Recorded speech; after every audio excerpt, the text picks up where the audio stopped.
राजस्थान के एक छोटे से गांव में निशा नाम की एक लड़की रहती थी। बचपन से ही उसे पेंटिंग का बहुत शौक था। उसके पास रंग कम थे, ब्रश पुराने थे, लेकिन कल्पना की उड़ान बहुत ऊंची थी। लोग उसकी तस्वीरें देखकर हैरान रह जाते, लेकिन गांव में कला को कोई करियर नहीं मानता था। उसके पिता चाहते थे कि वह टीचर बने, मां चाहती थी कि वह जल्दी शादी कर ले। निशा दिन में पढ़ाई करती और रात को चुपचाप दिया जलाकर पेंटिंग बनाती। उसका सपना था राष्ट्रीय कला प्रतियोगिता में हिस्सा लेना, जो जयपुर में हर साल होती थी।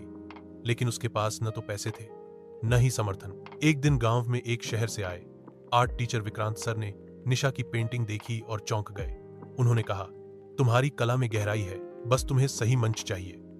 निशा ने पहली बार किसी की आंखों में अपने सपनों के लिए चमक देखी थी।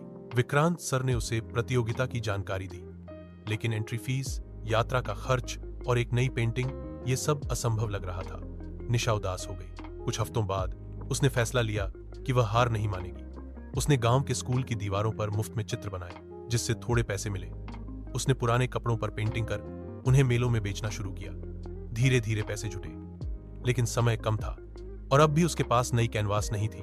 फिर उसकी मां ने अपनी शादी की साड़ी उसे दी और कहा, इस पर बनाओ अपनी दुनिया, ये मेरी आशीर्वाद होगी। निशा ने उसी साड़ी को कैनवास बनाया। 3 रातों तक बिना सोए उसने एक अद्भुत चित्र बनाया। एक औरत जिसके हाथ में ब्रश है, आंखों में सपना है और पीछे गांव की झलक। यह उसकी अपनी कहानी थी। वो जयपुर गई। लोग उसके अनोखे कैनवास को देखकर चकित रह गए, लेकिन जब पुरस्कार की बारी आई, उसका नाम नहीं लिया गया।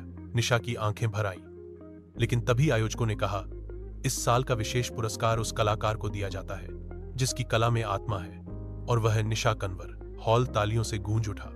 उसे एक आर्ट स्कॉलरशिप मिली और दिल्ली की बड़ी आर्ट अकादमी से बुलावा भी। आज निशा देश की मशहूर आर्टिस्ट है, लेकिन उसकी सबसे पहली पेंटिंग, मां की साड़ी पर बनी अधूरी तस्वीर, अब भी उसके स्टूडियो में टंगी है, उसे उसकी जड़ों की याद दिलाने।